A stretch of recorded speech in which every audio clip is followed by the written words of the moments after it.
Hindi kalayuan mula sa mga palayan, may naglalakihan ding palaisdaan na makikita sa Pandibulacan. Ang pangunahing inaalagaan dito, mga hito. Karaniwang gumagamit ng lambat sa pag-harvest ng hito. Pero para mahuli ang mga natirang hito, nililimas o dinidrain ang tubig sa palaisdaan. Kaya naman ang palaisdaan na aking lulusungin, aba, walang tubig. Ang meron, putik. Ito yung pond na dinidrain na nila ng tubig. Kasi papalitan na nila ito ng tubig at lalagyan na nila ng mga bagong hito, yung mga maliliit na hito. Kung hindi nyo po nalalaman, ang mga hito po ay carnivorous. Kinakain po niya yung mga baby. So kapag pinagsama mo yung malalaking hito at maliliit na hito, nako, hindi mabubuhay yung mga maliliit, kakainin sila ng mga malalaki. Ayun o, yung mga nasa ibabaw, yun ang kukunin natin. Sige.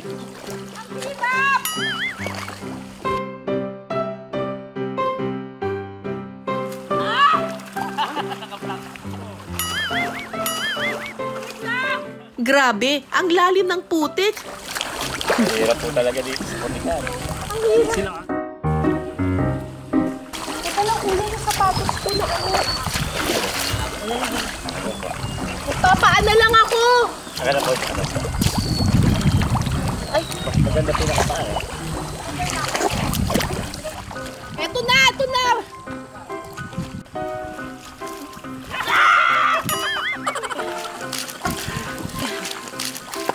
Ayun, nahuli. Ayan, naging pa po isa. Okay. Halika dito. May nakikita ako doon, oh. Nagsa-sunbathing. Kuya, i-abante mo dito. Baka ilagay mo. Ibang level talaga ang hirap ng paglusong sa putik. Yusin mo, ayan! Wow! I got one. Ito pa po isa. Okay. Okay, mag-sunbathing ka lang dyan. Uliin kita. Pasok! Pasok! Tulak niyo po na isang kamay niyo. Papapasok. Pasok, pasok. Pumasok ka na. Sige na, please. Ayan. Ang bait. Pumasok na. Mag-isa. Pagka nasa tubig sila, mahirap talaga hulihin. Madulas. Hindi po kagaya ng Pangasius. Randuri. Parang dito. Nagpapahuli lang sila. Dito tayo sa may mga tubig na yan. Ito po. Ito eh. May nakikita ako. Nagsiswimming. Come on, swimming!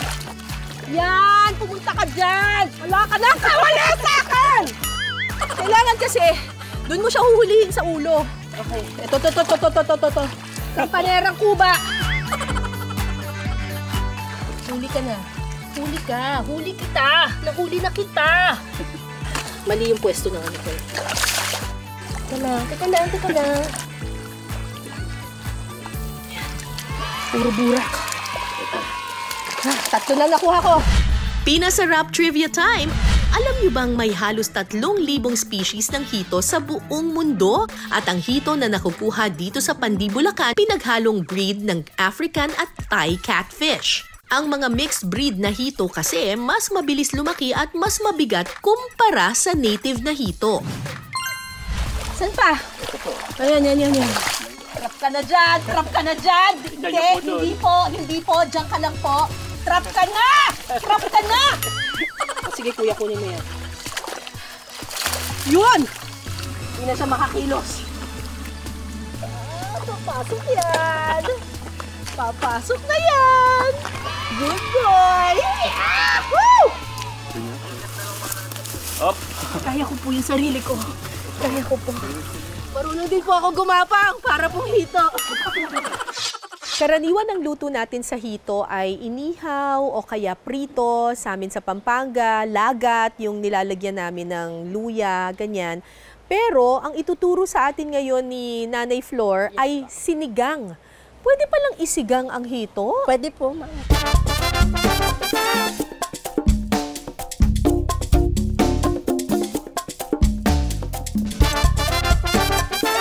Sa kaldero, una munang magpapakulo ng tubig. Saka ilalagay ang luya, sampalok, kamatis, at sibuyas. Sunod ditong titimplahan ng asin at seasoning. Tatakpan ito at pakukuluin ng 2 minuto. Ganyan talaga dito sa probinsya magluto. Yung iba po kasi pag nagsisinigang, ginigisa pa nila eh, no? Apo. Pero dito sa inyo talagang pakulo lang tapos halo-halo na lang lahat. Apo. Kapag kumulo na ang sabaw, bahagyang dudurugin ang sampalok para kumatas ito. Saka ilalagay ang mga nalinisang hito. Pakukuluin muli ito ng 20 minuto. Ayan, tignan na natin. Apo. Wow! Luto na yan, ano? Opo, ma'am. Pwede na po natin ilagay yung ibang ingredients. Okay. Sunod na ihahalo ang puso ng saging. Dadagdagan ng tubig, saka ilalagay ang siling haba at sinigang powder. Huling ihahalo ang talbos ng kamote at patis.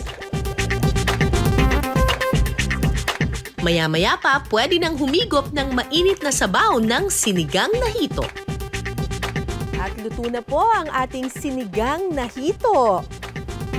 Walang lansa. Wala po, ma'am. Sigurado po yan. Pasado kaya sa panlasa? Tikman natin yan mamaya. Matapos lumusong sa putikan,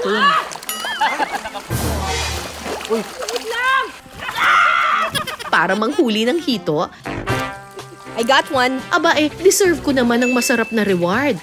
Ready na akong tikman ng sinigang na hito. First time kong kakain ng sinigang na hito. Usually yung hito, well, inihaw ang kinakain ko. Sinigang na hito. Ano kayang lasa nito? Okay, titikman ko muna yung sabaw. Uy! Ina-expect ko, actually kinakabahan ako kanina kasi ina-expect ko, baka may lasang malansa pero wala.